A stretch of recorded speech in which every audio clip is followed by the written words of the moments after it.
Are you ready? Ladies and gentlemen, boys and girls, children of all ages, Tool to Play presents Still Got Game with Derek D. Smooth Nolan and Joel Dude I Rock Albert.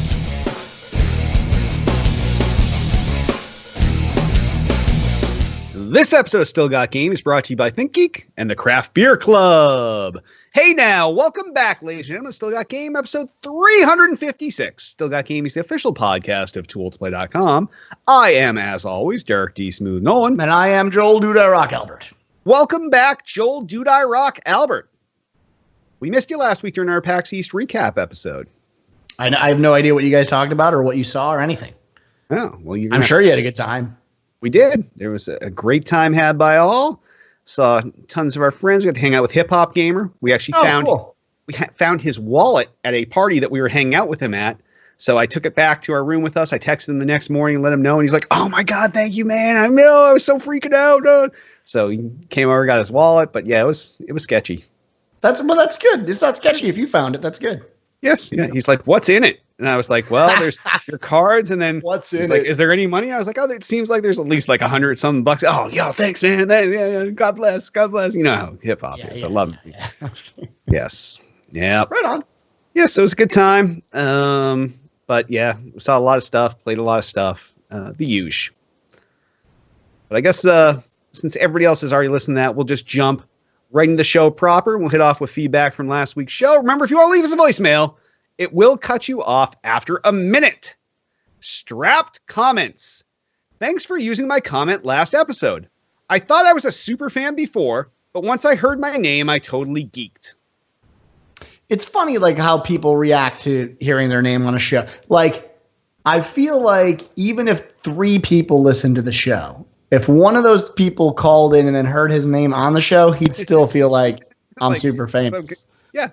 People just geek out about that. I mean, I'm glad. Yeah, go for it, Strapped. Get geeked. It's like when you're a kid and your name goes in the local newspaper for like honor roll or soccer or something, and you're like, "Yeah, that's my name in the paper." I don't know who's reading. Or like being section. On the cover of the Wall Street Journal. No biggie. Yeah, no MBD being on the front above the fold. Even who cares? It's not. It happens to everybody. Big thing. Not a lot of people read it. Not a big deal. No, nobody reads it. Nobody called us that morning being like, "Holy shit, you guys are on the front page of the Wall Street Journal" or anything, but.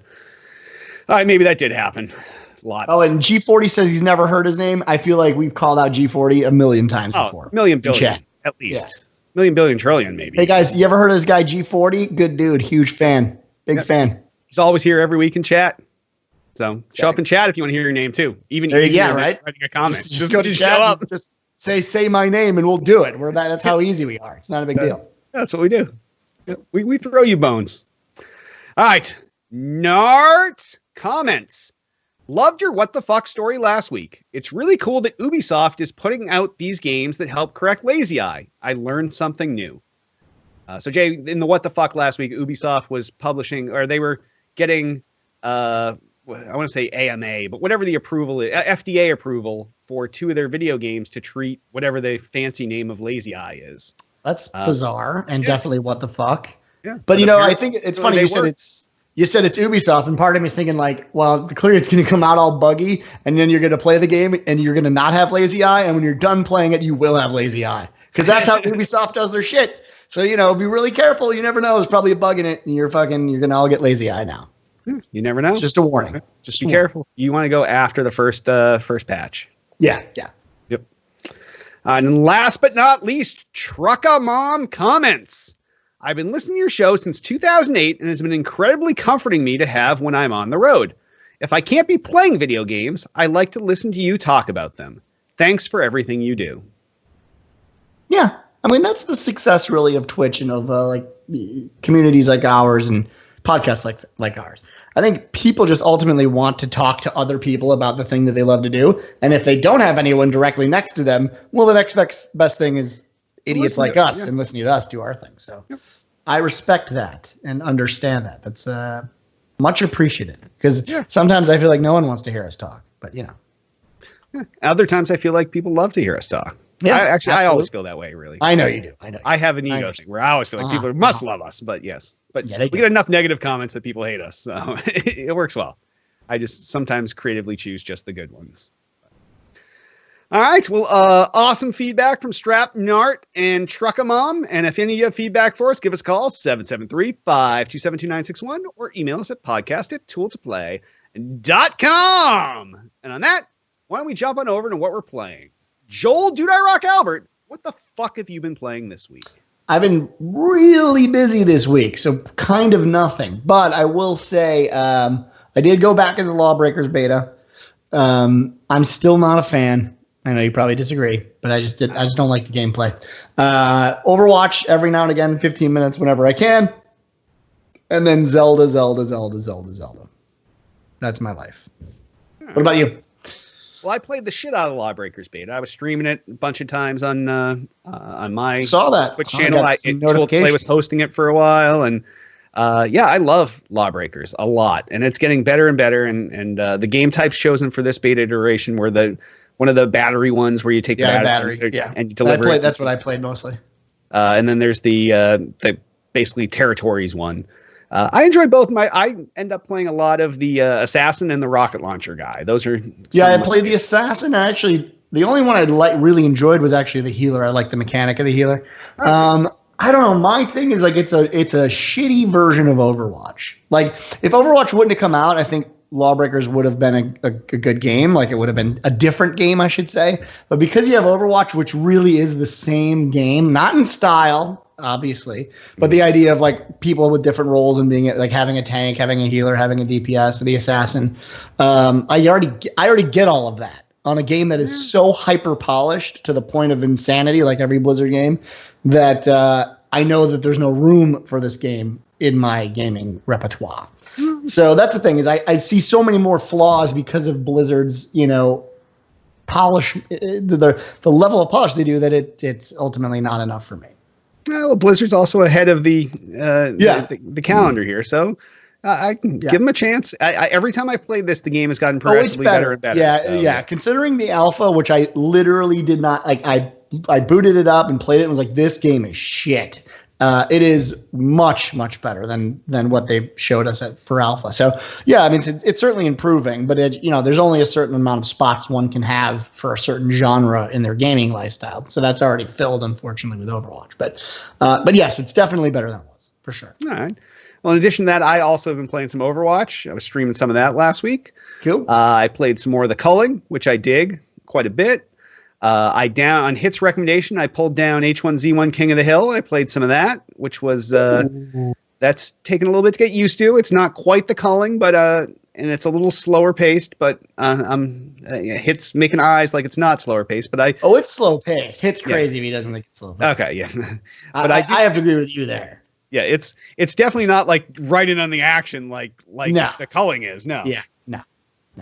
It's like spend a month, build up your camps, do some stuff, find some stuff, and then eventually go kill people. I think a lot of it is because Hit's been playing for long enough where as soon as he gets in the game, there's this idea that you know what to do, and so things move quicker. So I could see that being a reason. Possibly, but I just drop in. I'm like, what the fuck? Like, shit to do. Yes, yeah. You're so overwhelmed. You're like, fuck it, I'm going to do something else. Like it's a lot to do right away. Yeah, so I got to play more of that to probably make myself more comfortable with it. But I did enjoy that.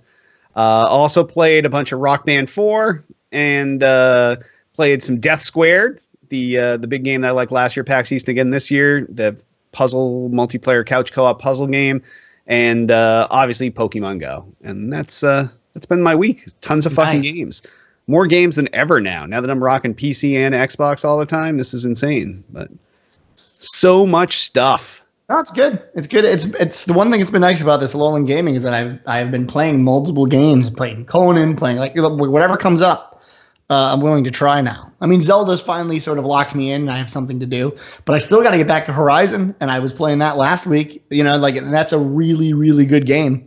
So there's a lot. There's a lot to enjoy finally. Yep. Now you just got to find the time. Exactly. That's the hard part. Carving out different cycles for different games. Right. It's rough. All right, well, speaking of games, why don't we hop in over to the new releases? The first new release out this week is a multi-platform release, and it's Mass Effect Andromeda. And this is out for the Xbox One, the PS4, and the PC. This is the fourth game in BioWare's popular Mass Effect series, although it's not directly tied to the previous three games. It's kind of its own new thing. You play as either Sarah or Scott Ryder, and upon starting, for the first time in the series, you now pick from one of 6 different player classes to kind of start out your skill tree, if you will. Now, minus a few complaints on the internet about facial animations and other stuff, the game looks pretty amazing. Early reviews have been mixed on both sides of the fence. It's been somewhere in the mid-7s, but for everybody that I've seen that loves it, someone hates it. So I just don't know. But Tiff picked this up earlier this week, and she's been playing it, and she seems to be enjoying it.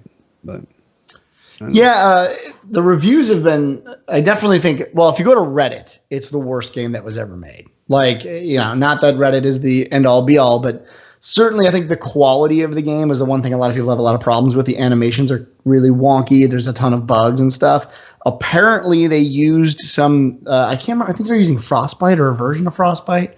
Can't remember what engine they're using.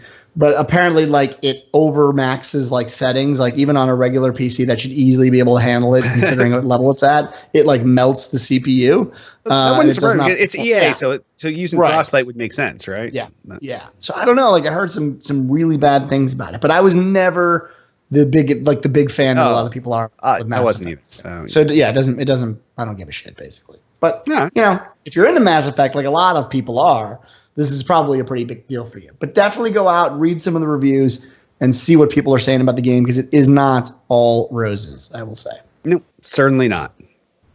All right, the other major new release out this week is out for the Oculus Rift, and it's Rock Band VR. This is Harmonix's Rift exclusive Rock Band game. It's focused only on guitar, but everything else is probably exactly what you'd expect of a Rock Band game. It comes with the game and a special Oculus-friendly guitar that has little spots where you attach your Oculus Touch controllers to the back of it, and that brings that guitar into VR as well. So now, in addition to knowing where you are and what you're looking at, the angle and tilt of your guitar is also being tracked, so it's fairly realistic. This was a huge hit at PAX East, and for someone that's looking for like a fun VR game for themselves, maybe Rock Band fans that have VR and want to pick this up. I don't know. If I was rocking the Rift here, I love Rock Band games, especially the guitar is probably my favorite instrument to play in Rock Band, and playing the Rock Band VR thing is pretty cool, and I would probably recommend this. But, meh. Yeah, no, this is not your cup of tea at all. So lame. Yeah, I mean, like, I get the idea of continuing this, this idea of Rock Band, and it's like they constantly want to try to bring it back, and they keep trying to resurrect it. I still believe that this genre is totally dead and does not require anyone I mean, it's funny. Like, I look at Hit's background; he's got Rock Band still in the back, but I know he never plays Rock Band. Like, it's one of those things where it's like it's there for historical purposes only. It's like there was once a time when this was like a big deal. That's no longer the case. Yeah, we used to play. Well, Tiff obviously came from the Rock Band world. Like, she had like 1,500 songs or whatever, and we hadn't played Rock Band in a while until this past weekend. And then all of a sudden, I picked up some new instruments, and we had all the kids playing, and it's damn good. Damn good. Well, yeah, it was, and I played too. I had the full Rock Band. So I think a lot of us all did. Is the thing. I just think, as a genre, it needs to, like, I think a long time ago we said this when they tried to bring it back recently, like over the last couple of years. It needs almost like more than a decades of time. Like, it needs like a lot of time to go away for another generation to be like, holy shit, this is, where were these band games? You're like, we had them all over the place. Right, we did, like, and they'll be cooler, and then there'll be something. There's not enough time has passed for some level of technology to be added to it to make it like cooler. It's just it's still the same Rock Band. Yeah. Adding VR to it doesn't do anything for me. It's like, oh, okay, so it's still Rock Band. You're almost still better off with normal Rock Band that you can play as a party game still, that people still do enjoy. Like, there's bars that still do Rock Band nights and everything else. That's probably better off than sitting by yourself with your headset on and rocking out to your virtual fans. Yeah, that's the whole point of Rock Band. Like, it's definitely not a secluded. I mean, it can be, like, a lot of the people that like to just do guitar on hard, and that was like their whole gig. I mean, there's still that, but a lot of it was like playing with your buddies and seeing how well you could do. So I don't know. It feels weird to me. We always loved it at the Tool to Play LANs. It was always a huge thing at LANs. Yeah, totally. All right. Well, I guess on that, why don't we hop on over into gaming news? First story. PlayStation Now will bring PS4 games to your PC. What? Via joystick and Engadget. Joystick X. I hate that they merged. It's the most annoying name ever. You could soon play your PS4 exclusives like Uncharted 4 and The Last of Us Remastered on your PC. Sony is bringing the PS4 catalog to its streaming game service, PlayStation Now, the company said last week in a blog post. The announcement is light on details, but we know that every game in the service, including PS4 games, will be a part of the PS Now subscription. Sony is holding a private test in the next few weeks and said it will share more information closer to launch. Last month, Sony said it's dropping PS Now support on every platform except for PC and PS4, which is good, because that means they can focus on building a better experience for those particular platforms, because we don't want them living in the PS3 world anymore. We've moved on technologically. We're done with that bullshit. The Axe list includes, of course, the PS3, the PS Vita, which no one had, the PlayStation TV, which no one had, and, of course, Sony Bravia TVs, which some people did have. The Samsung Smart TVs are out as well, and Sony Blu-ray players. The service will stop functioning on those platforms come August 15th. The move comes less than a month after Microsoft unveiled its own Netflix for game service called Xbox Pass, which offers 100 titles from the Xbox 360 and Xbox One libraries for $10 a month. Still think it's an amazing deal, by the way. Unlike PS Now, which used the cloud streaming technology, it actually lets you download games right onto your hard drive, which is so bananas awesome. So what are your thoughts on this? I still think the Xbox deal is the Xbox deal is still way better. Now, granted, it's one thing. This is almost a double-edged sword, because it's cool that PlayStation Now will let you stream PS4 games to your PC.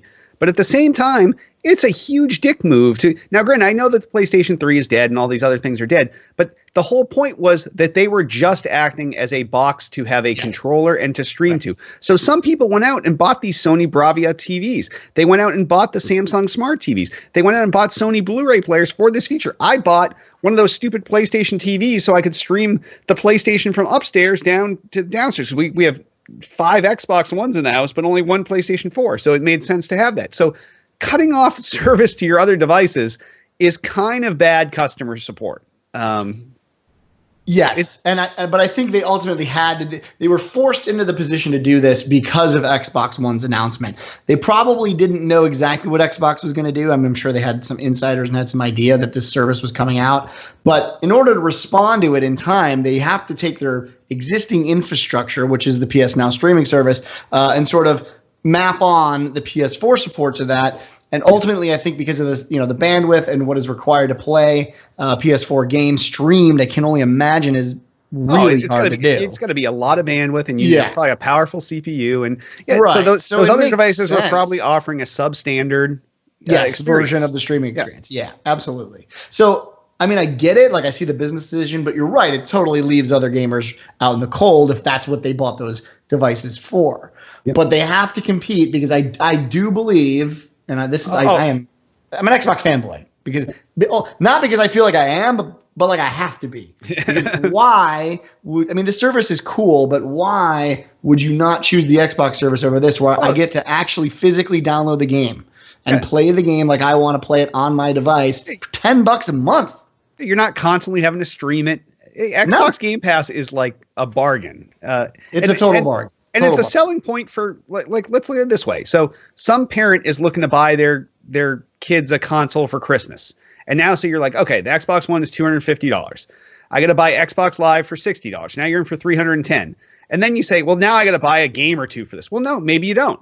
Maybe you just pay $120 for the year, and now your kid has 100 different games to play throughout the year. Like, exactly. You can either buy 2 games, or you can give your kid access to hundreds of games for the cost of 2 games. 2 games. Yeah, it is. That is, I don't care who you are and how you think about Xbox, but it's a deal. Yeah. I mean, even if you only play those 2 games for the whole year, you have covered your cost. Yeah. Now, granted, some of those are 360 back compact games. Yes. Some are games you probably didn't want, but they've already said, like, Halo 5 is on there. Like, they have flagship titles on there. It's not like these are no-brainer games, and they have other publishers in on this thing too. So they have some quality titles in there. They Yeah, I had some of agree. the 2K games in there, but Yeah, I think what'll really sell it, I don't think they'll ever do, well, at least I don't think it's going to be a while before they do this, but if they can ever get a new release on there as like day a and selling date, point. yes. Oh, yeah, exactly. like if they do a day and date, yeah, I think you'll really see like a huge push. It could be a great way to grab people to actually subscribe, because that's the only thing that's missing is like we can say the value is identical because the cost of a video game is roughly $60 to $70, but we also know that Halo 5 is no longer that amount of money. Well, yeah, you can get it for less, but still. So what you're saying, and Blue in chat is saying meh, but we're not the target of this. We're the guys that go buy the games we want on whatever system. Yes, this not is good for us. This is for someone that's either the parent of someone and they're guarding this, or you're more budget conscious, and those kind of people, that they just want to absorb content. They didn't play all the 360 games. This is their first jump in, and they're like, okay, I get 100 games any given month across the Xbox One and the 360 for $10 a month. That is a no-brainer for those people. Yeah, and that's what I was going to say. You got to keep it in mind, like any of this type of stuff, the value pack stuff, the EA value stuff, all those things they're not really for us. We go out, we buy physical video games all the time. There are games that I buy, they're still in the package. Like, you know what I mean? Like, I buy every system and I don't even play all of the systems. So we're not that target audience, but I believe you still can't devalue what that is. I think it's a huge, like I said, if you have $10 a month to get 100, access to 100 games, if you're just a guy that just wants to buy the system and just wants to play video games in general and isn't looking for the absolute best, it's a no-brainer. I mean, it really is. It's a no-brainer. So fucking college kids too. Yeah, there's so many people that have limited funds that this is your better method. Like college kids don't. It's not like they always have to be playing. They have no friends that are playing the other game because none of them have any money. But if you have $10 a month, now you and your friends can all be playing like NBA 2K or whatever's fucking on that 100 games list. It's right. It definitely seems like a better deal than PlayStation Now right now. Definitely. Yeah, definitely. All right, next story. Okay, Twitch. Let's see here. Twitch kicks off the open beta for its all-in-one desktop app, because we need another all-in-one desktop app. The open beta for Twitch's community-centric desktop app has begun. The program, first announced last week, is designed to work as a communication hub for players, viewers, and streamers alike. The app seems like a useful tool for Twitch fans that want to consolidate stream viewing and communication into just one nice little platform. But the tool also should be of interest to developers that have been keeping an eye on Twitch's recent initiative to sell games directly through its site. When the feature launches later this spring, players will be able to purchase games directly through the Twitch desktop app. As outlined when Twitch's storefront was first announced, game developers will receive a 70% cut of Twitch-driven game sales, while partnered streamers will take on 5%, which is not bad. Right now, the open beta already offers server-based chat rooms that are meant to be used as persistent communities rather than just during stream time chat rooms traditionally used on Twitch. Additionally, the app contains voice and video chat, game overlays, and management for both add-ons, mods, courtesy of Twitch's earlier acquisition of Curse, which, by the way, I downloaded the Curse app because I wanted to see how much better it was, especially because I only use Discord. If it wasn't for the constant nagging of like connecting your social media, it's actually quite a nice platform. So I'm wondering how these two are going to, sort of tie together. It's weird that there's two apps. They picked it up. No, the Curse app is now defunct. So it's, even though the Curse app is defunct, all that functionality is in the new Twitch app. So I download that. Yeah, I've been playing with it. We have a tool to play room there that has the persistent chat. So anything that goes in the chat here tonight is persistently in that chat room there. It's not bad. It's a different way of consuming this stuff. And I definitely think Hit's shitting on them for fighting with Discord, but it also makes sense where you're the go-to streaming service. Why not also provide that one other thing that people are looking for? So, well, I definitely think they're trying to consolidate the market share of Discord. I mean, I think this is a direct, because Discord is the now default gaming chat, thing, right? So they don't want that market share to get too large, which is totally understandable.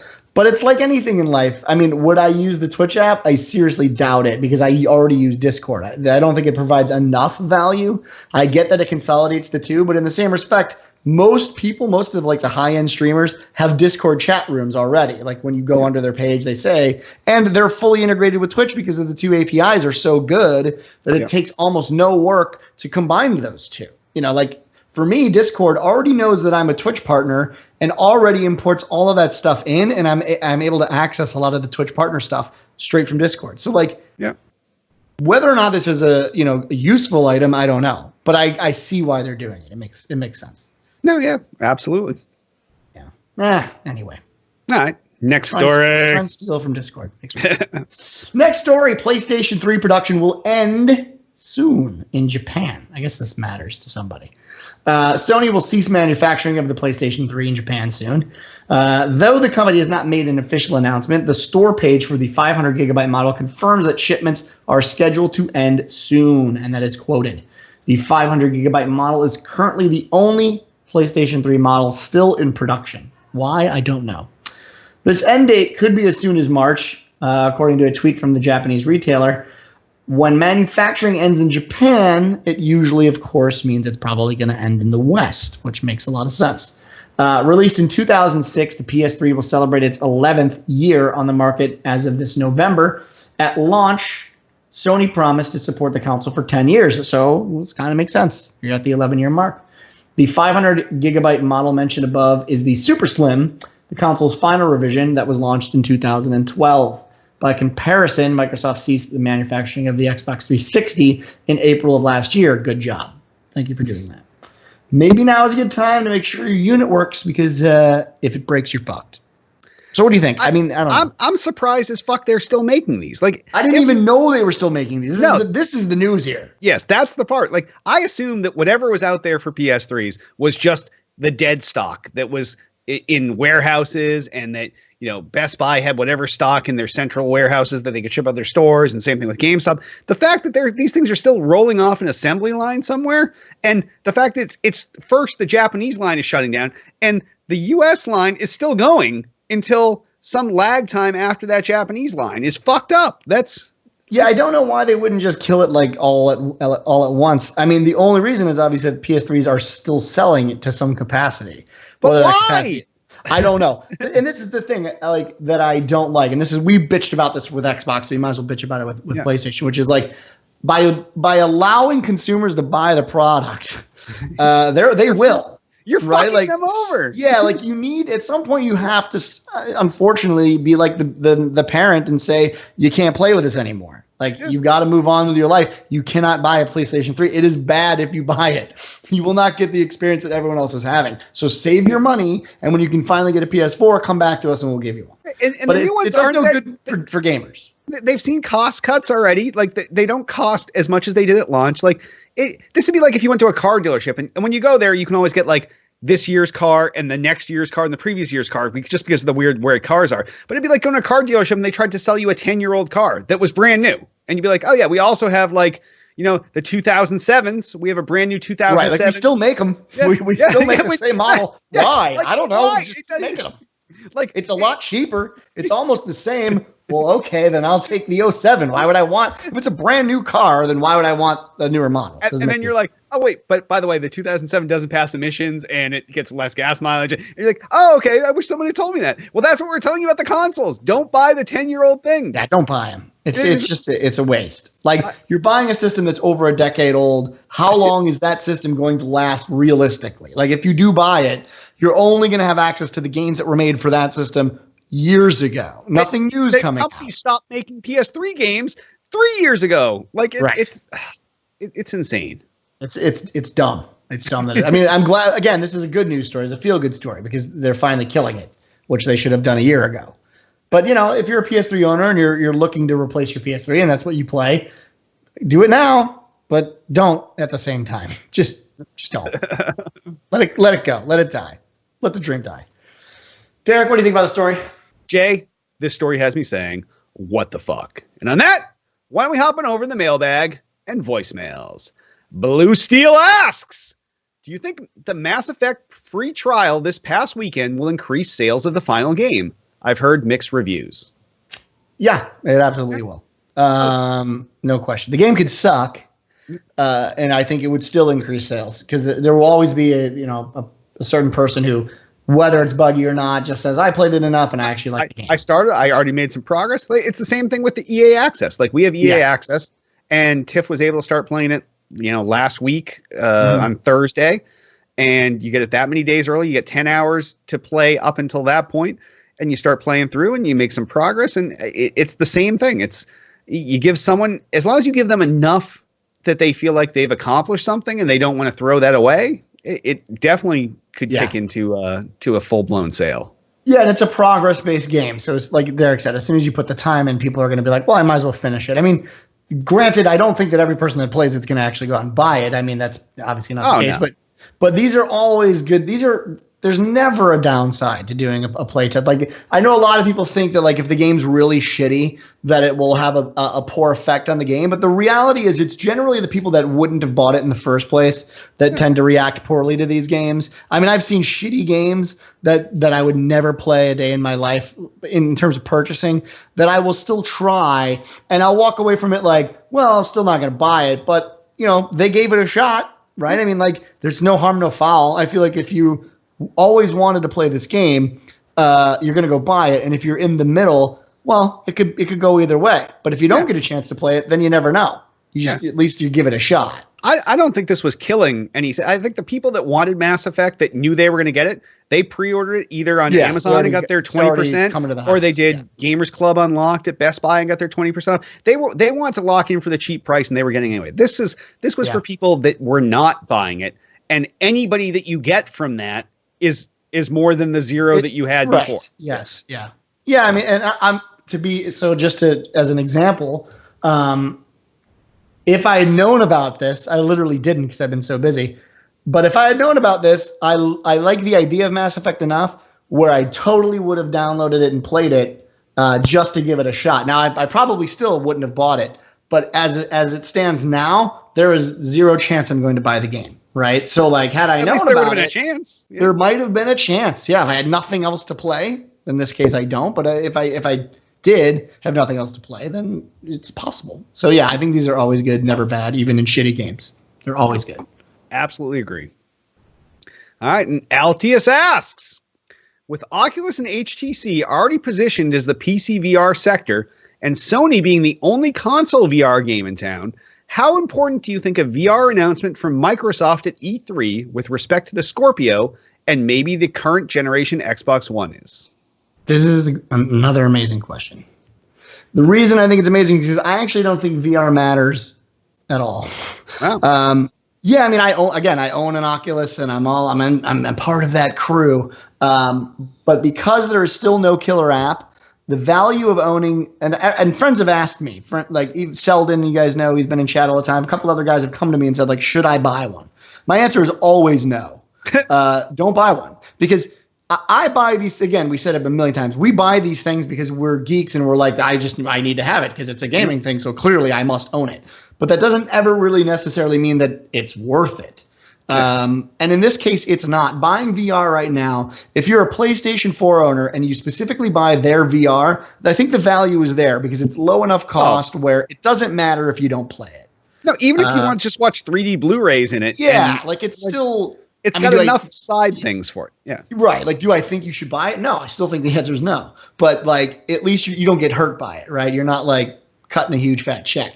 Whereas for Microsoft, I still think that more than likely we're going to see you be able to use the Oculus with it or the VR or the other VR.